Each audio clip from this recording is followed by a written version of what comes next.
여러분 안녕하세요. 대담한 부산 이 시간 진행의 조면주입니다. 벌써 여름이 코앞으로 다가왔습니다. 해운대와 송정, 송도 해수욕장이 6월 1일 개장을 했고요. 광안리와 다대포, 임랑, 일광 해수욕장이 7월 1일 문을 열게 되는데요. 부산시에서는 올여름 관광객들이 보다 안전하고 쾌적하게 부산의 바다를 즐길 수 있도록 최선을 다했다고 하니까요. 2019년의 여름 미리미리 계획해 보셔도 좋을 것 같습니다.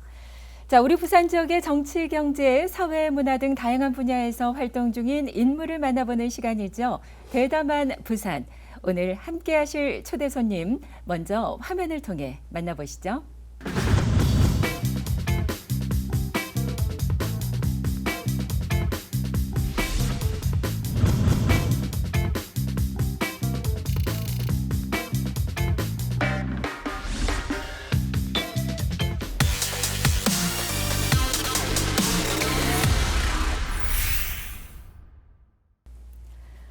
네, 대담한 부산 오늘의 초대 손님은 부산문화회관 이용관 대표입니다. 대표님 어서 오십시오. 네, 안녕하십니까? 네, 반갑습니다. 반갑습니다. 자, 부산의 문화와 예술의 중심지이자 시민들의 문화 쉼터 역할을 하고 있는 부산문화회관의 제2대 대표 이사로 지난해 12월부터 임기를 시작하셨는데요.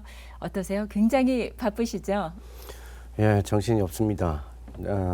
이제 물리적으로만 봐도 공연장이 6개, 전시장이 3개, 또 예술단체가 7개. 네. 게다가 예술단체 노조가 2개, 문화회관의 노조가 2개, 이래서 뭐 쉴 새 없이 이걸 해결하라고 하면 저게 또 현안으로 다가오고, 네. 바쁜 정도를 그 일화 하나를 말씀드리면, 네. 제가 이제 그 월급날 이렇게 이제 집에 돈을 좀 보내려고 오전 한 10시에 이걸 네. 좀 꺼내서 이제 인터넷 베킹을 하게 되면 4시나 돼야 마칩니다. 네. 왜냐하면 뭐 하려면 누가 찾아오고 또 중단하고 있다가 네. 또 다시 하려고 하면 또 누가 찾아오고 뭐 그러다 보니까 어느 날 4시에 그걸 하게 되더라고요. 네. 뭐 그런 정도로 정신이 없이 바쁩니다. 사모님께서 그러면 바가지를 좀 긁으실까요? 예, 바가지는 늘 뭐 느립니까? 그게 아니라도 네. 예. 그래요. 우리 이용관 대표님 같은 경우에는 뭐 대전 예술의 전당을 비롯해서 문화회관 안양에 있는 문화회관의 관장도 역임을 하셨고요. 지난 2015년에는 부산 문화회관 법이나 토론회 발제를 맡는 등 부산을 알고 있지만 부산을 객관적으로 바라볼 수 있는 적임자다라는 그런 평가를 받은 것으로 아는데요. 어떠세요? 이 부분에 대해서는 어떻게 생각을 하시는지요? 예, 그런 평가는 좀 이렇게 감사한 평가죠. 또 부산에서 학교를 대학을 네. 나왔고 여기서 이제 직장 생활도 초기 한 3년 했었고 또 문화계에 있다 보면 이렇게 전국을 이렇게 놓고 토론을 하거나 혹은 또 이런저런 일로 다니거나 그렇게 합니다. 그렇게 하다 보면 오랫동안 하다 보면 적어도 한 반 이상은 이제 지역에서 보편적으로 일어나고 있는 어떤 예술 생태계라든가 또 생태계의 어떤 뭐랄까요 움직임, 네. 아주 어느 곳에서나 일어날 수 있는 그런 것들은 파악을 하게 됩니다. 다만 이제 지역의 어떤 특성이 있고 또 지역에서 예술 활동하시는 분들의 면면 그런 건 좀 이렇게 모르는 경우가 있죠. 저 같은 네. 경우는 오히려 이번에 예술 감독을 선임하는 과정에서 지역에 계신 예술가들과 이렇게 개인적인 관계 또는 끈끈한 정 이런 게 오히려 뭐 덜 하거나 없어서 그게 오히려 도움이 되지 않았나. 만약에 그랬다면 이런 선택을 하는데 조금 주저하거나 네. 혹은 여러 사람이 머릿속에 떠오르기 때문에 좀 뭐랄까요 망설였을지도 모를 것이 잘 모르니까 또 객관적으로 바라보는 어떤 특정 범위는 있으니까 일반적인 네. 그런 것들이 도움이 되지 않았나 생각을 하고요.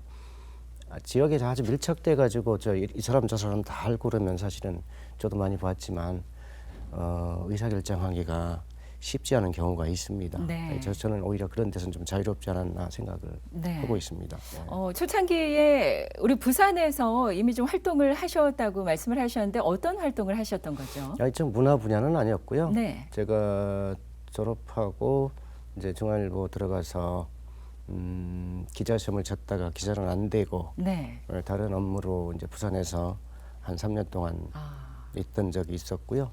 그 뒤로 이제 그 문화 쪽에 일을 한 지금 30년째 하고 있는데 네. 예, 그걸 하면서 계속 왔다 갔다 하고 와서 뭐 말씀하셨다시피 강의도 하고 뭐 네. 발제도 하고 뭐 평가도 하러 오고 뭐 그래서 어느 정도는 이제 알고 있다고 말씀드릴 수가 있는 네. 것이죠.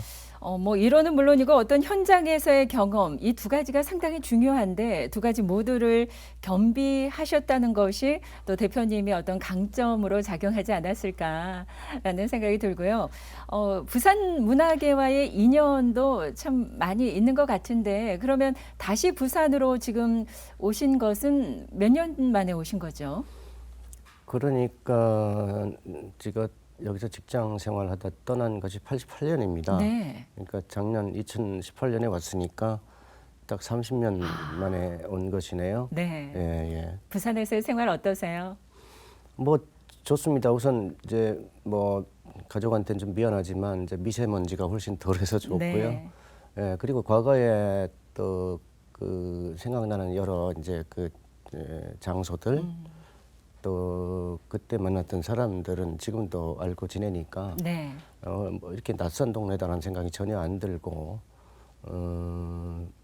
사실 서울 수도권에서 제가 살던 거 빼놓고는 부산에서 제일 더 오래 살았으니까 네. 뭐 제2의 고향이다 이런 얘기도 할 수 있겠죠. 네. 예. 굉장히 바쁘셔서 월급날 아내에게 월급 보낼 수 있는 시간조차 좀 많이 없다라는 말씀을 하셨는데 그렇다면 부산의 어떤 그 명소들 좀 다니실 만한 시간도 없으셨겠어요? 그렇죠. 이제 그 옛날에 만났던 사람들하고 가끔 이제 토요일 날 한 달에 한 번씩 모여서 황령산 일전도 네. 한번 해봤고 또 이렇게 그 해운대에서 저쪽 그 송정 해수욕장 네네. 넘어가는 길도 한번 걸어봤고요. 특히 이제 수업하기 싫으면 교수님하고 같이 금정산상에 올라가서 막걸리 네. 마시고 막걸리. 도토리묵 네. 그땐 돈이 없어서 염소고기는 못 먹고 도토리묵만 먹었는데 뭐 염소고기도 한번 먹어보고 싶고 네. 여러 가지 이제 가보고 싶은 곳은 많습니다. 부산의 전문가시네요. 무슨, 곳곳에 모르는 곳이 없을 정도로 잘 알고 계신데, 부산문화회관이 88년도에 개관을 했죠. 네. 벌써 31년째를 맞이하고 있는데, 그야말로 우리 부산의 대표적인 문화 공연 공간으로 이미 자리를 잡았습니다. 이런 가운데 지난 2017년 1월 1일에는 재단법인 부산문화회관으로 공식 출범하면서 많은 변화들을 보여주고 있는데요. 대표적인 변화들이라고 한다면 어떤 것들이 있을까요? 우선 이제 물리적으로는 이제 조직이 2017년 1월에 재단법인 되면서 이제 그 다시 모였어요. 제 표현은 이제 물리적인 결합이 됐지만 화학적 결합이 아직 덜 됐다고 저는 보고 있는데 그런 가운데서도 과거에 그 사업소 시절에 했던 실적보다는 훨씬 예컨대 공연의 관객 실적이라든지 공연장의 가동률 또는 이제 경영 측면에서 수입이라든지 이런 게 굉장히 좋아졌습니다. 네. 다만 이제 여러 가지 또 다른 변화가 이렇게 필요한 시점이긴 하죠.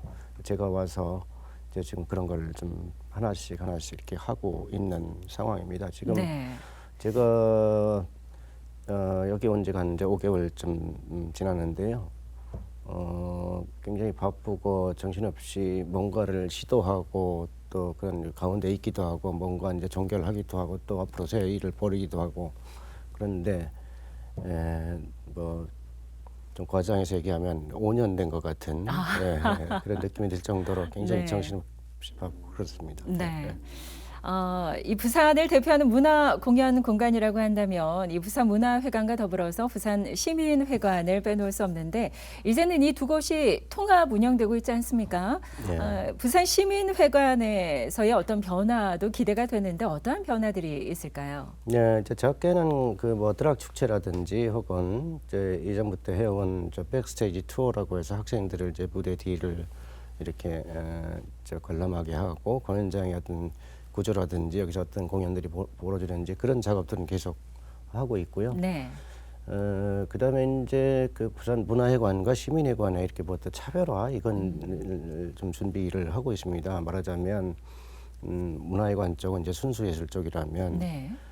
시민회관은 이제 대중예술 쪽으로 대중예술 쪽의 수요가 훨씬 더 크고 또 시민회관과 문화회관이 가깝잖아요. 4km도 안 네, 네. 되는데 이게 멀리 떨어져 있다면 막 같은 방식으로 운영해도 되지만 너무 가까이 있기 때문에 조금 다른 운영, 또 다른 관객, 다른 프로그램 막 그렇게 준비를 하려고 합니다. 마침 시민회관이 지금 이제 곧 자동화 공사 또 지진에 강하게 버틸 수 있는 내진 공사에서 네.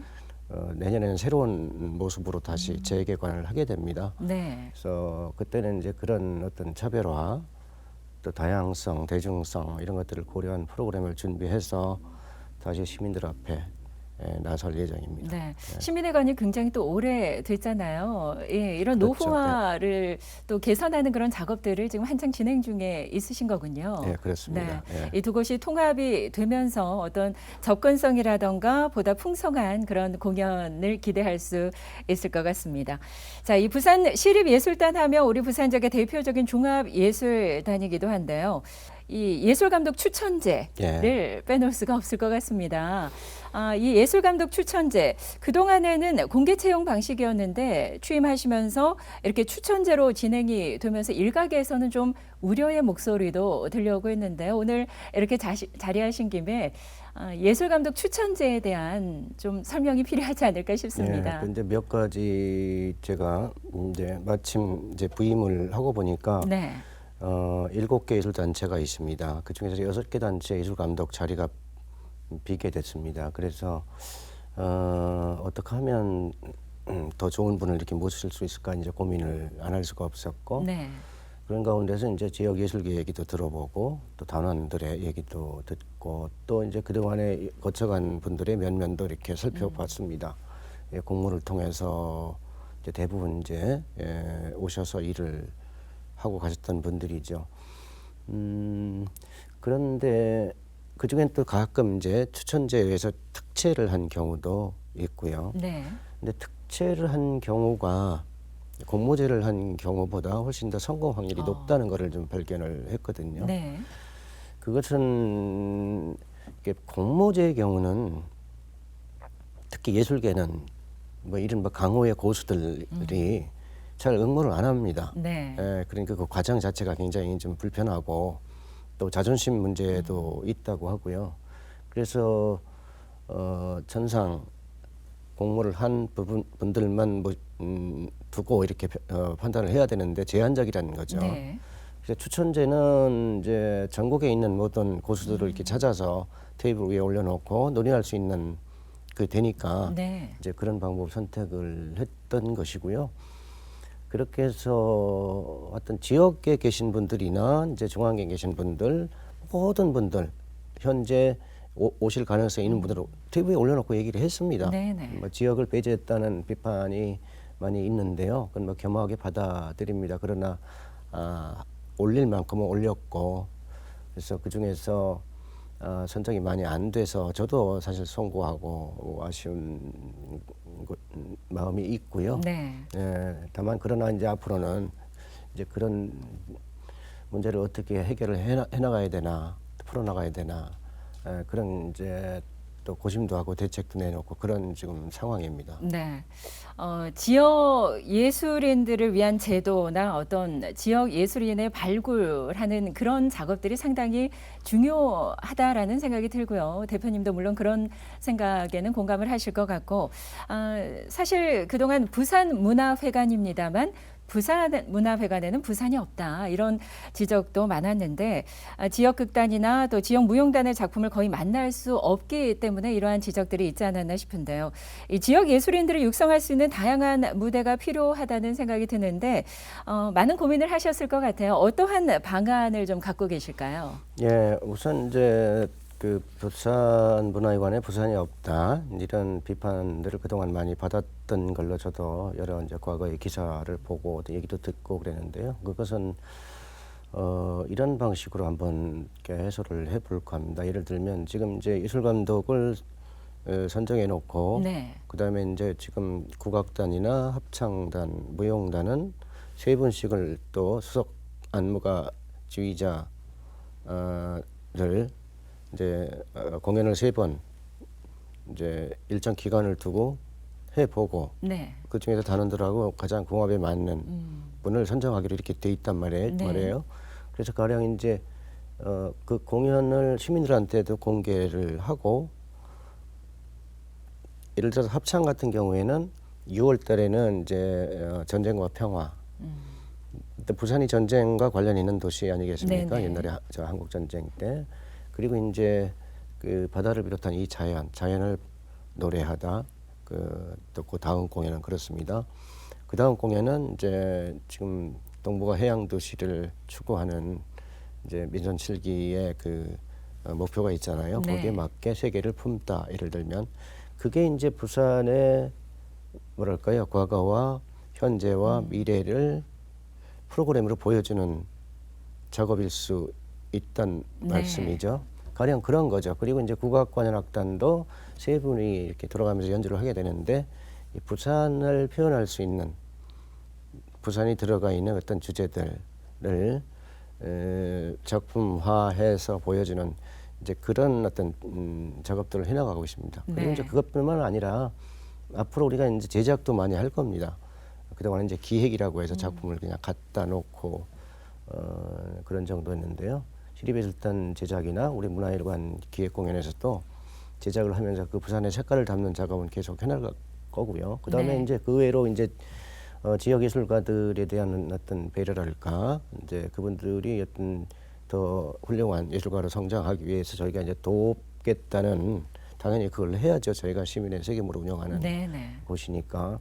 그래서 이제 기성 예술가들한테는 우리 예술단하고 이렇게 작업을 해볼 수 있는 기회를 더 드리고 신진 예술가들도 이제 그 재능 있는 분들을 발굴해서 이게 축제 형태로 뭐 연극, 무용을 포함해서요. 음악도 물론이지만 그래서 이 무대를 만들어주는 기회도 좀 만들 생각이고요. 특히 이제 예술가도 예술가지만 이제 앞으로 오페라 하우스하고 콘서트홀이 이제 들어서게 되지 않습니까? 앞으로 3, 4년 후에. 그러면 그걸 운영할 인력이 또 필요하거든요. 네. 그래서 지금 단계에서 인력을 육성하지 않으면 또 어디 다른 데서 온 인력들이 대부분 이제 차지하게 될 텐데 그에 대한 대비를 하기 위해서 예술 경영 아카데미도 올해 준비해서 내년 1월부터 바로 출범할 수 있도록 해서 인재를 이렇게 육성하는 일도 할 겁니다. 그리고 이제 기존의 뭐 챔버 페스티벌 같은 것도 부산에 있는 예술가들을 더 비중을 높이는 네. 뭐 그런다든지 그렇게 되면 이제 당장 예술 감독 자리가 문제가 아니라 가기 위한 어떤 길을 이렇게 터주는 거라고 저는 생각을 합니다. 네. 물론 이제 거기에는 기본적으로 본인의 자질들이나 재능이 이제 뒷받침이 돼야 되겠지만요. 그렇죠. 예. 네. 부산 예술인의 어떤 발굴을 위한 프로젝트들을 많이 구상을 하고 계신데요. 이런 프로젝트를 통해서 우리 지역의 어떤 숨은 인재도 발굴하고 또 지역 예술인이 성장할 수 있도록 또 많이 애를 써주시길 바라고요. 부산시립예술단에 찾아가는 예술단 공연 이야기도 좀 해볼까요? 사실 공연을 보러 가고 싶지만 그래도 쉽게 공연장을 찾을 수 없는 그런 문화소외 계층들도 상당히 많이 있는데요. 이런 분들을 위해서 찾아가는 예술단 공연을 하고 계시다고요. 올해 3월부터 공연을 하고 계신데 어디에 가면 만날 수 있는지 또 우리 시민들의 반응은 어떻습니까? 예, 그 공연장에 스스로 티켓을 사서 오는 인구 비율은 그렇게 많지 않습니다. 네. 그렇다면 그 나머지 더 많은 분들을 위해서 우리가 어떻게 해야 되나 하는 생각은 당연히 해야 되고요. 그것이 이제 찾아가는 공연이거든요. 네. 그래서 해마다 해오던 것인데 올해는 좀 방법을 잠깐 좀 바꿨습니다. 우선 그 학교 찾아가는 것들은 신청을 받았습니다. 네. 예, 학교 측에 어. 우리가 선정해서 우리 가겠습니다 하는 것보다는 신청을 받는 게 오히려 저쪽에 뭐랄까요? 그 예술을 감상하고 싶은 그렇죠. 동기부여. 네, 호응도 좋을 거고요. 그렇죠. 관객도 더 많아질 거고. 그래서 이제 한 50여 군데 학교를 이제 찾아갈 예정이고요. 특히 이제 가장 많은 것은 지하철에서 를 이용하는 시민들에게 매월 마지막 주 금요일에 이렇게 문화가 있는 날, 부산형 문화가 있는 날이라고 이렇게 얘기하는데 그때 우리 이제 뭐 합창단, 무용단, 또 국악관현악단, 경악단 단원들이 나가서 공연을 합니다. 네. 그리고 이제 그 외에도 뭐 복지기관이라든지 뭐 노인들이 활동하는 저 노인복지관, 또 여성 복지관 네. 이런 그 뭐랄까요 말하자면 문화복지 차원에서 훨씬 더 소외됐다고 하는 그 취약계층에 대한 찾아가는 공연도 하고 있고 그것을 이제 지역마다 골고루 저희가 지도를 놓고 어떻게 하면 이제 고르게 이렇게 갈 수 있나 이렇게 시뮬레이션도 해보고 그렇습니다. 네, 그래요. 예. 대표님의 그러한 뭐 여러 가지 공연 스케줄에 따라서 보다 많은 분들이 가까이에서 다양한 공연을 접할 수 있을 것 같고요. 그 공연 시즌제를 또 이제 도입을 처음으로 하신 거죠, 우리 부산에서. 네, 그렇습니다. 시즌제라는 게 어떤 것을 말하는 걸까요? 그러니까 쉽게 얘기하면 이제 프로야구를 생각하시면 됩니다. 네네. 이제 롯데가 3월 말에 이제 개막을 했나요? 그래서 네, 4월 초부터 시작을 했죠. 3월 말에 시작해서요. 그러니까 6, 7개월 동안 네. 이제 한 시즌에 경기를 하지 않습니까? 그걸 미리 한꺼번에 공개를 하는 겁니다. 네. 그러면 이제 그 관중들은 그 중에서 내가 이때는 이걸 좀 가야 되겠다. 롯데와 라이벌이 예컨대 삼성이라고 하면 네. 이 삼성 공연은 꼭 가야 되겠다. 공연이란다. 이 경기는 꼭 가야 네. 되겠다. 이런 스케줄을 세우게 되겠어요. 네네. 공연도 그렇게 해보자는 거죠. 그러니까 한 시즌의 공연을 지금까지는 한 편 한 편 공개해서 조금 나아진 게 이제 한 달치 공개하고 네. 뭐 두 달치 공개하고 이렇게까지는 왔는데 6개월 내지 1년치 공개는 안 해왔죠. 네. 그러니까 관객도 적고 도대체 저 극장에서 공연장에서 1년 동안 무슨 공연을 얼마나 하는지 또 색깔은 어떤 건지 또 예술단체별로는 어떤 건지 이렇게 네. 다 파악할 수 있는 방법이 없었죠. 그래서 1년 동안의 공연 계획을 미리 공개해서 시민들이 그 취향에 따라서 좀 골라보게도 하고, 그죠? 그리고 그게 다 계획성 있게 뭔가 이제 움직일 수 그렇네요. 있다는 얘기고요. 가령 이런 것도 있습니다. 공연 계획 전 1, 2, 3월이 비수기라고 얘기를 합니다. 네. 사실 그때 대관도 별로 없고요. 왜냐하면 특히 이제 2월, 3월은 잘 안 되는데 그때 가정에서는 뭐 입학을 한다, 또 진학을 많이 바쁜 시기죠. 또 돈도 많이 써야 되는 네. 시기고 그때 가서 공개하면 돈이 없기 때문에 티켓을 안 사게 되죠. 근데 미리 그 전해 한 9월 달에 공개를 하게 되면 네. 그때 돈 많이 써야 된다는 거는 잊어버리고 이 공연 좋은 거 있으니까 봐야지 네. 이렇게 된단 말이죠. 그런 이점들도 있고 해서 틀림없이 관객이 늘어나게 돼 있습니다. 제가 네네. 경험에 의하면. 그렇습니다. 예. 그렇다면은 지금 이제 6월이 시작이 됐는데요. 하반기 어떤 공연 일정도 지금 나와 있습니까? 예, 이제 곧 발표를 할 겁니다. 네. 이제 9월부터 시작하는 원래는 서양에서는 이제 미국에서도 그렇고 9월부터 다음해 봄까지 이렇게 한 시즌을 구성을 해요. 그럼 그걸 이제 연초에 발표를 합니다. 한 네. 7, 8개월 전에 하는데 우리는 아직 거기까지는 못 가고 우리 이제 회계년도 12월에 예산이 확정되면 1월부터 써야 되는 이런 시스템 때문에 쉽지는 않아요. 네. 그냥 차츰 이제 가령 올해는 이제 6월달에 공개를 한다면 이제 다음에는 5월달에 4월달에 이렇게 이제 미리미리 준비를 하고 또 미리미리 준비를 한다는 것은 예산도 이렇게 배분하는데 효율적이거든요. 가령 네. 잘 팔리는 티켓이 잘 나가는 공연은 거기 더 이상 뭐 노력과 예산을 홍보를 할 필요가 없죠. 네. 그다음에 이제 잘 안 되는 부담스러운 그게 가령 이제 연극이나 무용 같은 것들은 관객이 좀 적거든요. 네. 그쪽에 오히려 좀 더 좀 집중하는 그럼 이제 예산이나 어떤 그 노력의 어떤 뭐랄까요 배분, 뭐 효율성 네. 이런 것들 좀 높일 수 있는 시스템이기도 합니다. 그래요. 취임 5개월 되셨는데 5년이 지난 것 같다라고 생각하실 정도로 굉장히 바쁘게 지나오셨는데 새로운 모습으로 진화하고 있는 이 부산문화회관 지역 문화 발전을 위해서 앞으로도 많은 계획들을 갖고 계실 것 같은데 어떠신지요? 이제 이렇게 시즌제가 정착이 되고 이제 예술감 이제 처음부터 말씀드리면 예술 감독 좋은 분이 오셔서 네. 이제 단원들하고 호흡이 맞는 그다음에 이제 부산형 또 부산이 있는 그런 공연들을 계속 하게 되고 그다음에 이제 저희는 시즌 방식을 통해서 시민들에게 훨씬 가치 있게 보이도록 있어 보이도록 하는 네. 그런 전략을 구사하고 하게 되는데 또 하나 이제 중요한 것은 관객을 미리 만들어 놓자 하는 겁니다. 네. 잠재 관객을요. 그래서 지금은 이제 불특정 다수를 대상으로 뭐 포스터 붙이고 전단 뿌리고 신문에 기사 내고 방송 나가고 이러면 그걸 누가 보는지 알 수가 없어요. 네. 그래서 대량의 데이터베이스를 축적하고 그 데이터베이스를 기반으로 해서 1대1 마케팅을 하자. 그래서 저희가 이제 플러스 회원이라고 해서 무료 회원 모집 캠페인을 하고 있습니다. 네. 올해 한 15만 명. 장기적으로는 부산 시민의 한 가정당 한 분씩은 다 회원으로 그 데이터베이스로 축적을 해서 이렇게 모든 가정의 정보가 가도록 네. 그렇게 해야 됩니다. 누군가 좀 제 후임이 오면 또 그 작업을 계속 해야 그렇죠. 되겠죠. 그러면 이제 관객이 넘치게 되고 또 이제 다음에 할 일은 그 예술적으로나 혹은 또 시스템이나 관객이 이렇게 늘어나는 것만 가지고 끝나는 게 아니고요. 네. 거기에 아주 그 품질 높은 서비스가 또 필요합니다. 이 고객을 상대하는 직원들의 인적 서비스 아주 전문적이어야 되고 네. 또 친절해야 되고 기본적으로 그다음에 이제 공간도 특히 이제 뭐 장애인이라든지 이렇게 접근이 아주 그 편안한 그런 공간도 필요하고 정보 제공도 말하자면 이렇게 데이터베이스 마케팅이라든지 빅데이터를 활용한다든지 이렇게 아주 그런 것들이 다 잘 맞물려야 그렇죠. 이게 이제 완성된 모습을 보여주는 거거든요. 네. 제 어떤 머릿속에 있는 큰 틀은 그렇습니다. 거기까지 네. 이제 쉬지 않고 가야 되는 것이죠. 아무쪼록 시민이 희망하는 맞춤 공연 또 일상 속에서 부담 없이 만끽할 수 있는 그러한 공연들 앞으로도 많이 마련해 주시기를 부탁드리겠고요. 자, 지금까지 부산문화회관 이용관 대표와 이야기 나눠봤습니다. 오늘 자리해 주셔서 감사합니다. 예, 고맙습니다.